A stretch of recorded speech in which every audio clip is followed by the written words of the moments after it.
Then the Whaley House, which was ranked by Travel Channel's America's Most Haunted as the most haunted house in America. Old Town San Diego, a charming place by day. But as darkness falls, shadows grow long, and secrets stir within the walls of a grand old house. The Whaley House. More than just a landmark, it's a haunted epicenter. Built in 1857, the house witnessed births, deaths, and everything in between, but it's the deaths, the tragic ends, that linger. They say death leaves a mark. In Whaley House, it's an imprint, a stain on the soul of the building itself. I felt it the moment I stepped inside. A chill down my spine, a prickling sensation on the back of my neck. This wasn't just a house, it was a conduit, a beacon broadcasting the torment of souls trapped between realms. Over the years, countless visitors and paranormal investigators have walked its halls. Many left convinced something lingers within. Cold spots, disembodied voices, spectral figures. The stories are endless and chillingly consistent. There's a darkness here that goes beyond the ordinary. Before the house stood, before the Whaleys called it home, the land held a darker purpose. Public hangings. Imagine the terror, the despair of those who met their end beneath the open sky. Their energy, their anguish, it's woven into the fabric of the land. You can't escape it. One name hangs heavier than the rest. Yankee Jim Robinson. A thief, they called him, caught stealing a boat. But was his crime worthy of such a brutal end? He was the first man hanged in San Diego, his lifeless body left swaying in the breeze as a warning to others. His spirit, they say, never left. Some say he wanders the courtyard, his spectral form still bearing the mark of the rope. Whether you believe in ghosts or not, there's an undeniable energy here, a heaviness, a sorrow that permeates the air. Walking through the Whaley House is like stepping back in time. Each room whispers stories, each floorboard creaks with unseen footsteps. But it's the spirits themselves that are the most compelling, the family, their friends, and those who met their untimely ends on the property. They remain bound to the house and its tragic past. Thomas Whaley, the patriarch, a prominent figure in early San Diego. His presence is said to be felt throughout the house, a watchful guardian of his former domain. His wife, Anna, a beacon of warmth and hospitality in life, is said to linger in the parlor, her gentle laughter echoing through the silence. The children who once played within these walls, their laughter now replaced by disembodied giggles and the pitter-patter of tiny feet on wooden floors. One of the most frequently cited apparitions is the Lady in Lilac, a vision of elegance and sorrow. She has been seen by countless visitors, her presence most often felt in the master bedroom. Some believe she is the spirit of Anna Whaley, forever mourning the loss of her young son, Thomas Jr., who died tragically at just 18 months old. She is often seen gazing out the window, her face etched with a profound sadness, a spectral mother forever linked to the sight of her child's passing. Her appearances, though unsettling, are often accompanied by a feeling of peace, as if she means no harm, content to simply exist within the walls of her former home.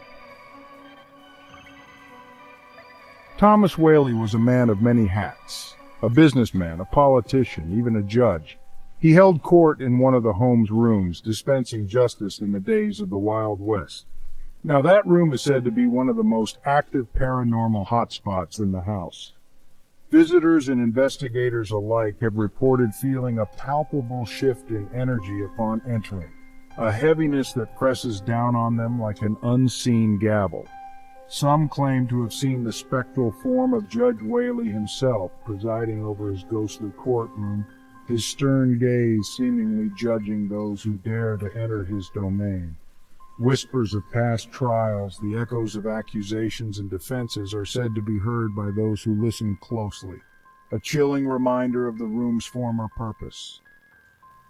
The most unsettling presence in the Whaley House is also the most elusive. It is not a specific entity, but rather an oppressive feeling, an unseen guest that sends shivers down the spines of even the most skeptical visitors. It manifests as a sudden drop in temperature, a coldness that seeps into your bones and leaves you feeling deeply uneasy. Some believe it is the residual energy of the countless tragedies that have befallen the house and its occupants, the collective weight of suffering and despair that has seeped into the very foundation. Others whisper of a more sinister force at work, a malevolent entity that feeds off the fear and anguish of those who dare to enter its domain. Whatever its true nature, the unseen guest is a constant reminder that there are some things in this world that defy explanation, forces that exist beyond our comprehension and control. Silence has a way of amplifying the unseen.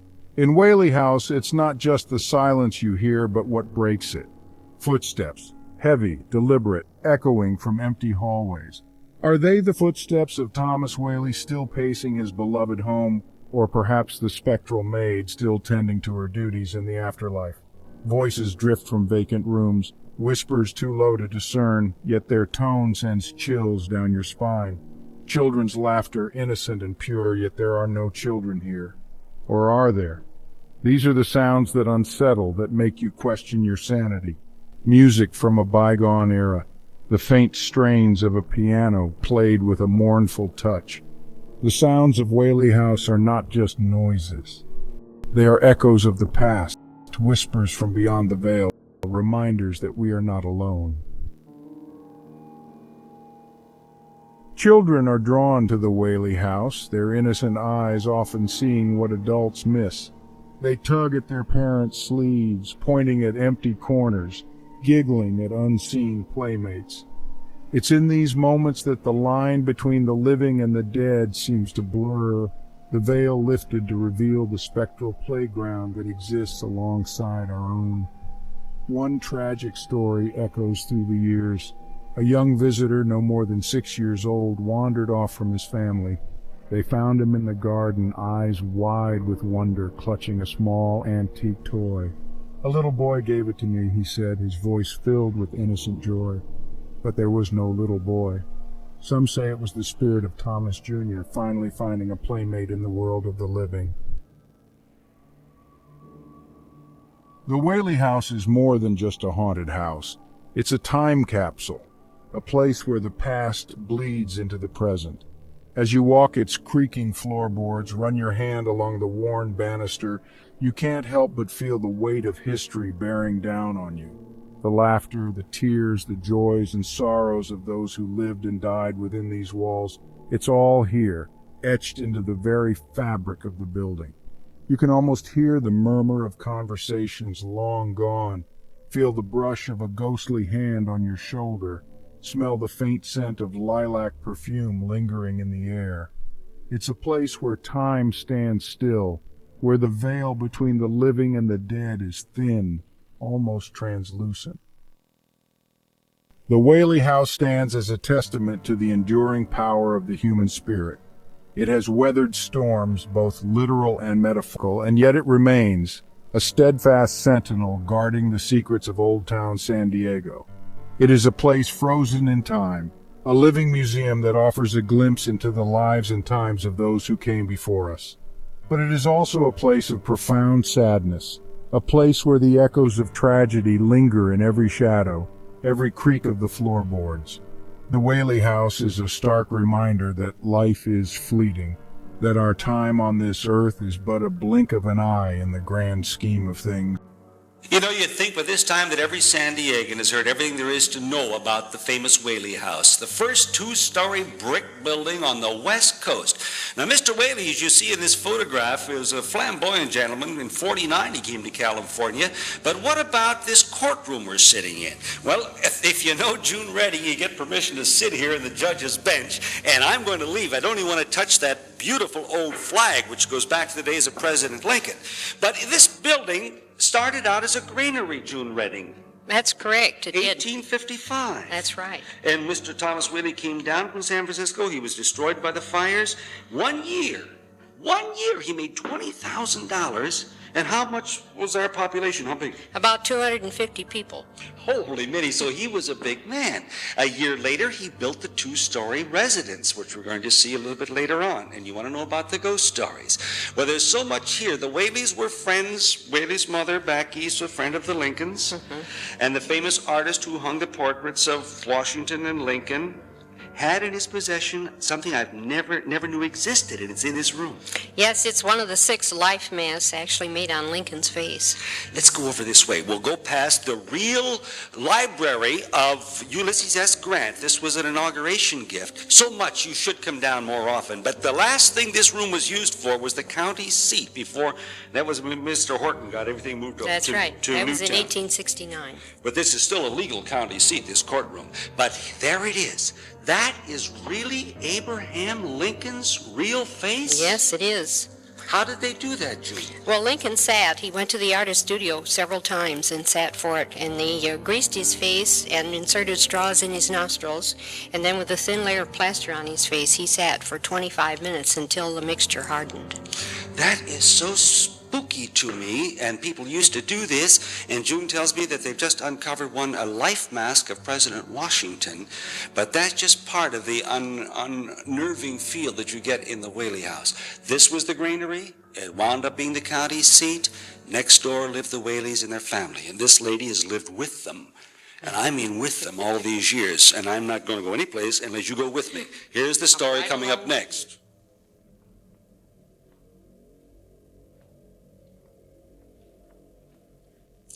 Well, this reprint of a newspaper, ladies and gentlemen, is where it all started, the ghost story of the Whaley House. You see it's dated 1852, August 27th, and a man by the name of Yankee Jim, and the way they figured it out, right where this archway separates the parlor from the famous old Whaley House in the music room, is where the gallows stood. And this lady behind me, if you go boo, June, I'm going to jump right through the ceiling, because you're the one that started this ghost story, June Redding. Now, June, he was hung there, but he wasn't ready. He was giving a big speech. That's right. He was giving a long, windy farewell speech. And Deputy Crossway thought that he was talking beyond the time that he should have been, because he was sentenced at 3 o'clock to be hanged. Because he stole a pilot Yes. here in San Diego. Interrupted the commerce of the So community. boom goes the wagon, and Robinson drops. Yankee Jim is left hanging. Yes. Now, this was, incidentally, this piano belonged to Mrs. Whaley, was in Gone with the Wind. But this music room, the study back here has a piano in it from Jenny Lind. That is right. But come with me for a moment, because it was the daughter of Mr. Whaley who first started to hear the ghost of Yankee Jim. That is correct. Corinne Lillian Whaley, Thomas Whaley's youngest daughter, was a resident of the house for 90 years.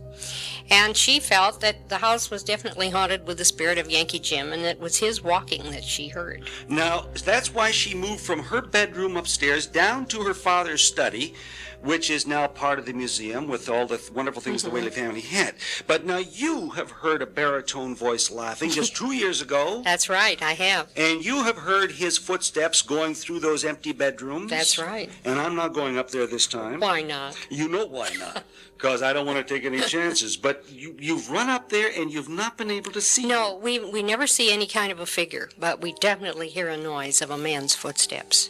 So that would be Yankee Jim, and I'll tell you the way things are going in the Whaley House, this gorgeous piano was actually built for Jenny Lind, and because Mrs. Whaley was such a great appreciator of music, any day now, Jenny Lind may be playing for Yankee Jim. Right. Oh boy, don't go away.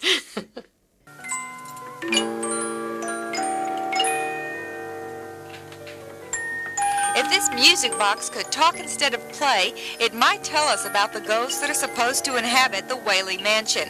There are supposedly 4 ghosts, 2 of which are the former owners, Thomas Whaley and his wife, Anna Eloise, plus an assortment of minor spirits, some of whom the people here say they've seen and heard. I've seen a couple things, yes. One is the little dog, little spotted terrier that belonged to the family, named Dolly Varden.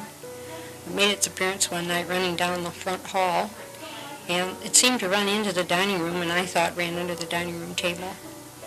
And I found later that the dog had disappeared when I walked to the doorway to look under the table. My thought was to bring the dog, take the dog out, and then I realized that I had seen a phantom. Now, cats are supposed to have a sixth sense when it comes to spirits, and June Redding agrees. Looking at the cat right now, that's our thermostat for spirits. It looks like we're without spirits right now if you take a look. True. He's very relaxed. So is it safe to say there's probably no spirits right here? I wouldn't think there's anything in here right now, no. You think that the spirits would be afraid of a camera? Probably not. We've had some pictures taken that show spirits, depending on the kind of film. If you take a picture in this house with infrared film, I would say before you finished your photography, you would probably pick up an energy form in your photograph. Who's to say if ghosts actually roam the rooms here, but somehow it wouldn't be right for the oldest brick structure in Southern California not to have a spirit to call its own. Judy Elfenbein, News 8, Old Town. Welcome to the Whaley House, often proclaimed as the most haunted house in the world. Nestled in the heart of San Diego, California, this eerie abode whispers tales of the past with every creak and groan. Visitors and paranormal experts alike report mysterious apparitions and unexplained sounds. Its walls, steeped in history, hint at both the grandeur and the grim tales that have shaped its ghostly reputation. Join us as we step through the creaking doors of the Whaley House to uncover its secrets. Behind every haunted house, there's a haunting family story. Thomas Whaley, of Scots-Irish origin, was born on October 5, 1823, in New York City, the seventh child in a family of 10. Whaley took over his father's successful business relations, then left New York on January 1, 1849. He traveled to San Francisco during the California Gold Rush, where he engaged in business. Thomas Whaley capitalized on his success by establishing his own store on Montgomery Street. After an arson-set fire destroyed his buildings on Montgomery Street in May 1851, he relocated to Old Town, San Diego on the advice of Louis Franklin, a merchant who operated stores in San Francisco and Old Town. Whaley set up various businesses with Franklin and amassed enough money to return to New York to marry his sweetheart, Anna Eloise Delaunay, the daughter of French-born parents, on May 14, 1853. Shortly after their marriage in 1853, Thomas and Anna returned to San Diego. It was then that Thomas Whaley purchased the land and set forth on his journey to build the finest home in California, which is now known as the Whaley House. By 1858, Thomas and Anna Whaley had produced 3 children, Francis Hinton, Thomas Whaley Jr., and Anna Amelia. Later in life, the Whaleys welcomed 3 more children, George Hayes Ringgold, Violet Eloise, and Corinne Lillian. On May 6, 1856, Thomas Whaley began construction of his new home and proclaimed, "My new house, when completed, will be the handsomest, most comfortable and convenient place in town, or within 150 miles of here." The 2-story Greek Revival house was designed by Thomas Whaley and made from bricks created in Whaley's very own brickyard on Conde Street. The house was the first of its kind and cost more than $10,000 when completed. Furnished with mahogany and rosewood furniture, Brussels carpets, and damask drapes, the Whaley House was overwhelmingly praised as the first of its kind and finest home in Southern California. Besides being the Whaley family home, it was also San Diego's first commercial theater, the county courthouse, and a general store. In October 1868, an upstairs family bedroom was converted into a theater after Thomas Whaley rented the room out to the Tanner Troupe, a local theater troupe traveling through San Diego at the time. For the troupe's opening night performance, the small room accommodated a stage, a few benches, and an astonishing 150 guests. The operator of the theater, Thomas Tanner, died just 17 days after opening, and his troupe had disbanded by the end of January 1869. The Whaley House also served as the county courthouse in 1869. For $65 a month, the county of San Diego leased the courtroom and 3 of the upstairs bedrooms. Another part of the Whaley House history was the Whaley and Crosthwaite General Store, which was a wholesale and retail store. In the 1860s and 1870s, the house became the focal point of a battle between Old Town residents and residents of Newtown, current downtown, for dominance of San Diego. The San Diego County government had been renting a portion of Whaley House for its offices and records. Whaley offered several times to sell the house to the county, but the offer was ignored. Newtowners demanded that the county offices and records be moved to Newtown. Despite threats of armed resistance from the Old Towners, the records were moved on March 31, 1871. effectively shifting the focus of the city to Newtown. Although the Whaley House was a communal treasure, it served primarily as the residential home for Thomas Whaley and his family. Unfortunately, tragedy continued to strike the Whaley family while they lived in the home, leading to an increase in reported paranormal activity. In fact, the Whaley family told the San Diego Union shortly after moving in that they heard heavy footsteps in the house, which they believed to be the ghost of James "Yankee Jim" Robinson, who had earlier been hanged on the property for stealing a boat. Every corner of the Whaley house whispers a tale of sorrow and spectral encounters.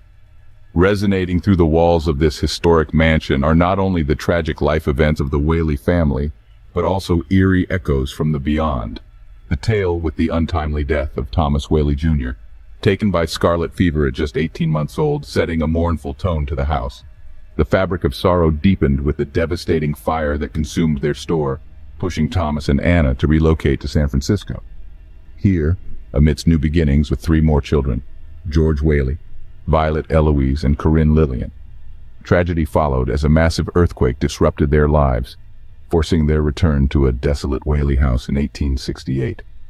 The hauntings reportedly began soon after, with guests whispering of cold spots, fleeting shadows, and soft wails echoing through the halls. The spectral activity seemed to climax with the heart-wrenching tale of Violet Eloise Whaley.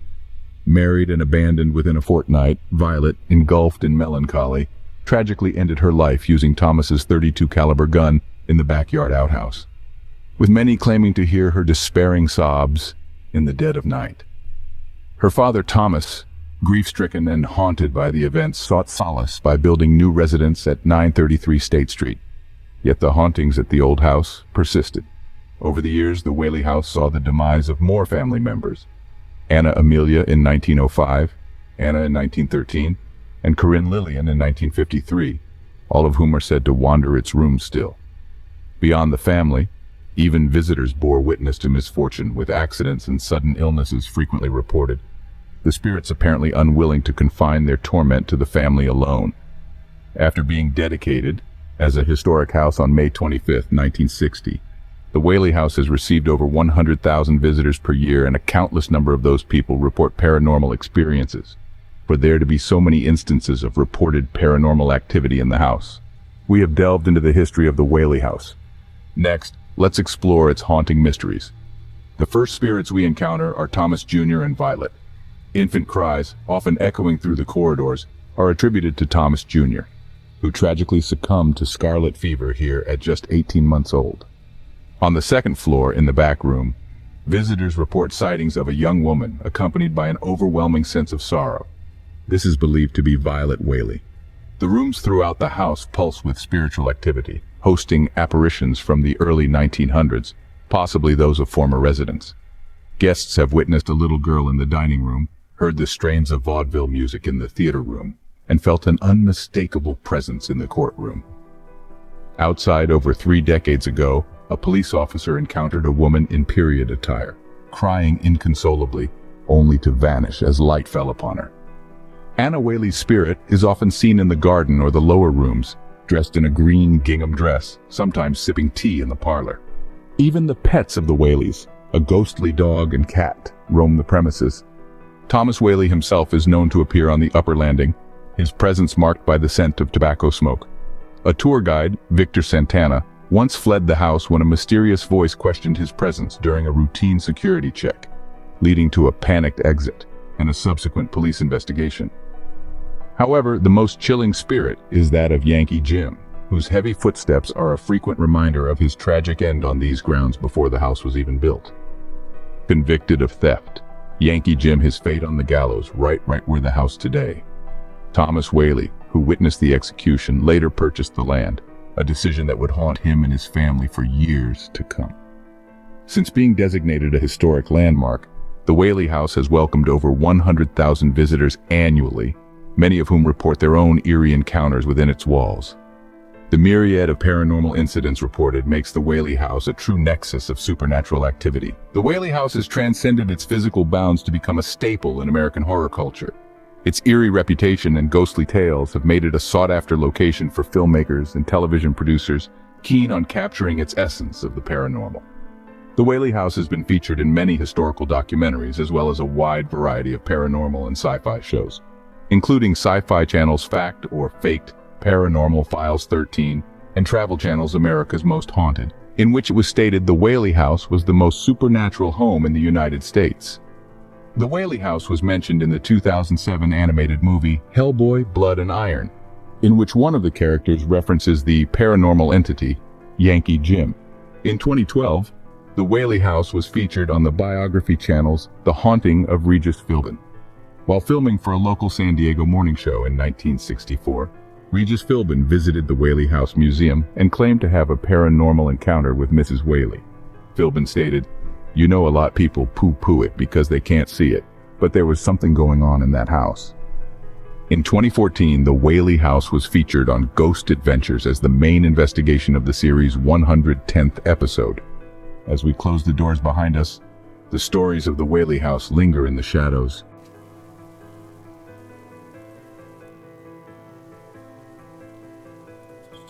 The house has been around since 1856, built by a merchant named Thomas Whaley.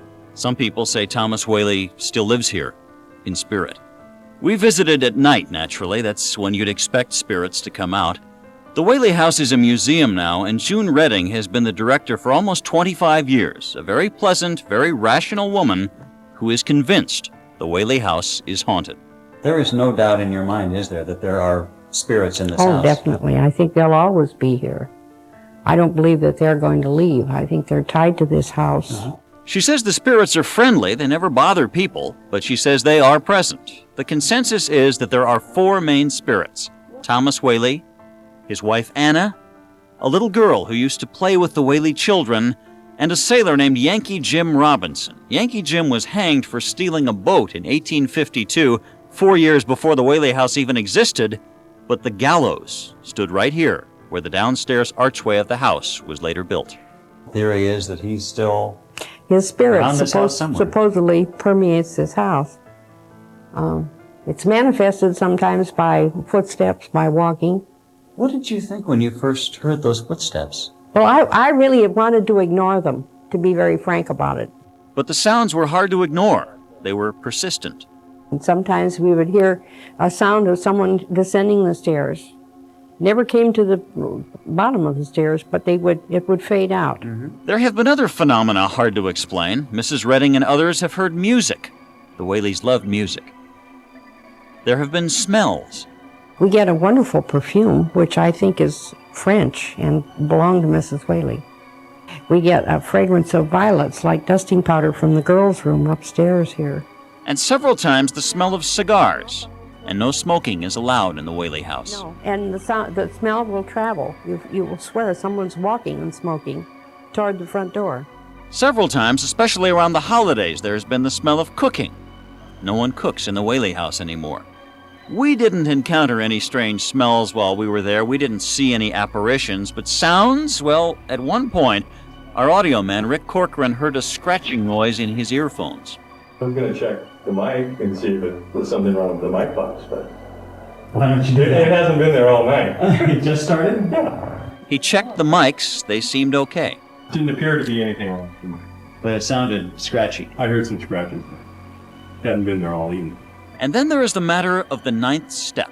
You see, there's a courtroom in the Whaley House. It was the county seat from 1869 to 1871. County records were kept here. But the city fathers decided to move the records. Whaley resisted that idea. So in 1871, some men broke into the house and took the records. Anna Whaley heard the commotion, went to investigate, and was standing on the 9th step of the staircase when she was confronted by the men. They had a gun. They threatened her and her children. And to this day, on that 9th step, the air suddenly becomes much colder. Really, it might just be a draft, but it is definitely colder. I feel a cool You feel coolness there, don't updraft. you? That's right. If warm air rises, what are we getting a cool updraft for? There is a spot downstairs where June Redding is convinced something happened in the past. She says very often she can feel an invisible shield. Right there. And sometimes it hits you, it'll hit you in a strange way. You'll get a real strong chill from it. I couldn't feel a shield, but it did feel colder suddenly. Legends have grown up around the Whaley House. There are stories of screams, of bolted windows suddenly flying open. June Redding has witnessed none of that, but once she says she and another woman heard a man's laughter right behind them. It was loud, and there was no one there, except she thinks the ghost of Thomas Whaley. Proof of all this? Well, it's hard to come by. There are photographs that appear to show some kind of apparition. Then again, they might be shadows or reflections. The only real proof is to see or hear or smell something. June Redding has heard and smelled, others claim to have seen, and they are convinced that even when the doors are locked, the lights are off, and all the people have left, this beautiful old house is still occupied.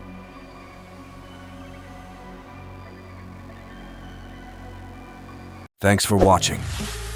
Be sure to like, subscribe, comment, and share to keep fascinating content coming here.